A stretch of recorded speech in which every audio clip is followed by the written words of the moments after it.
हाय, hello, नमस्कार. कसं तुम्ही सर्वजण मस्त मिळत आहात ना? नवीन दिवसाची नवीन सुरुवात आहे आणि आज आहे आमच्या इथली यात्रेचा तिसरा दिवस.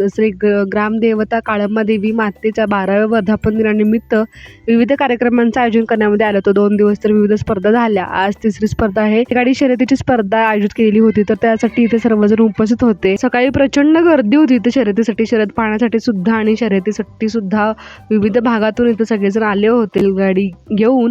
तर इथे तुम्ही पाहू शकता की इथे प्रचंड गर्दी आहे आणि इथे शर्यतीला सुरुवात झालेली आहे.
दुपारी बैलगाडी शर्यत झाली आणि इथे यात्रेनिमित्त प्रचंड गर्दी होती मंदिराच्या परिसरामध्ये. आता ही सगळी लाईटिंग वगैरे केलेलं आहे, तर किती सुंदर दिसत आहे ना मंदिराचा परिसर, तुम्ही ते पाहू शकताय.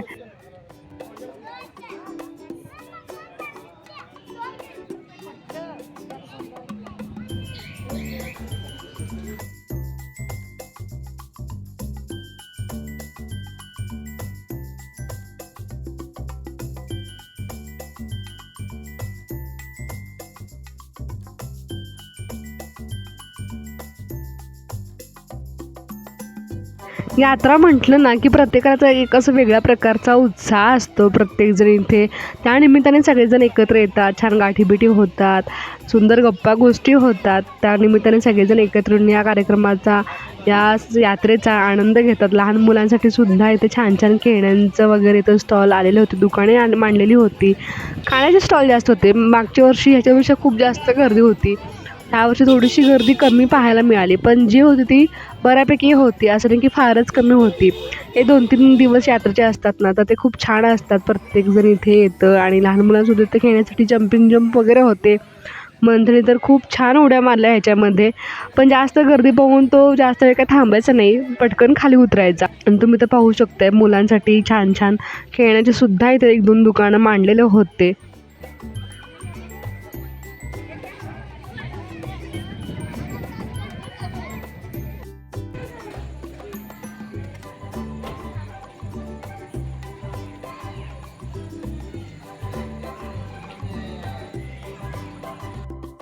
प्रत्येक माहेरवाशीण किंवा सासरवाशीण इथे आल्यानंतर मंदिरामध्ये ग्रामदेवतेची ओटी भरते. प्रत्येकाचं आपापल्या ह्याच्यानुसार ओटी भरतात. तर आज मला ग्रामदेवतेची ओटी भरायची होती, त्यामुळे मी मंदिरामध्ये आले होते. सोबत मंथन, भावाची मुलगी शेजारच्या आणि प्रथमेश असे आम्ही 4 जण आलो होतो. तर लाईटिंग वगैरे इतकं छान दिसत होतं ना, देवीचं रूप खूप भारी वाटत होतं. आणि आत्ता कशी सकाळपासून सगळेजण येत होते, संध्याकाळी थोडीफार अशी गर्दी होती. मी सकाळपासून काही आलेच नाही, जमलंच नाही मला सकाळपासून मंदिरामध्ये यायला. पण आता म्हटलं मंदिरामध्ये येऊन आपण ग्रामदेवतेची ओटी भरून घ्यावी. इथे जे काही सगळं आणलं होतं, खण, नारळ, मी देवीसाठी गजरासुद्धा घेतला होता. सकाळी गजरेवालासुद्धा आला होता, तर आईने मला गजरा आवडतो म्हणून मग घेतला होता. मग देवीसाठी सुद्धा गजरे घेतले, आईसाठी सुद्धा गजरा घेतला आणि मग मी मंदिरामध्ये आले. जे खण वगैरे आणलं होतं, नारळ, खण, तर ते सगळं मी इथे एकत्र ठेवत होते. आणि ते सगळं एकत्र ठेवल्यानंतर मग मी ते इथं ज्या आजी होत्या त्या आजींच्याकडे सोपवलं. घरामध्ये जाऊन ओटी भरता येत नाही, गुरव काका असतात किंवा ज्या इथे आजी असतात, तर त्यांच्याकडेच आपण आपली जी काही ओटी असेल ती ओटी त्यांना द्यायची आणि नंतर मग त्या देवीची ओटी भरतात. इथे कसं होतं की 2 श्रीफळ दिले होते. एक श्रीफळ, एक नारळ जो होता तो देवीच्या ओटीमध्ये घालायचा होता ओटी भरताना, आणि दुसरा आपल्याला आशीर्वाद म्हणून ते आपल्या ओटीमध्ये देतात. असं इथे करतात प्रत्येकजण. तर मग त्या आजींच्याकडे दिल्यानंतर आजीने देवीसाठी तो गजरा, देवीचा जो होता तो गजरा देवीला घातला आणि मग देवीची ओटी भरली आजीनी.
मी जेव्हा मंदिरामध्ये गेले तेव्हा फारशी गर्दी नव्हती, पण नंतर थोडीफार गर्दी दिसू लागली. आणि आता यात्रेचे 1-2 दिवस आहेत, त्याच्यानंतर मग यात्रा तर काही संपणार आहे. पण जे काही यात्रेचे 2-4 दिवस असतात त्याच्यामध्ये खूप छान वाटतं. वातावरण एक वेगळ्या प्रकारचं असतं सगळीकडे, खूप भारी वाटतं. त्यानिमित्ताने सगळेजण एकत्र येतात, पाहुणे येतात, छान गाठीभेटी होतात.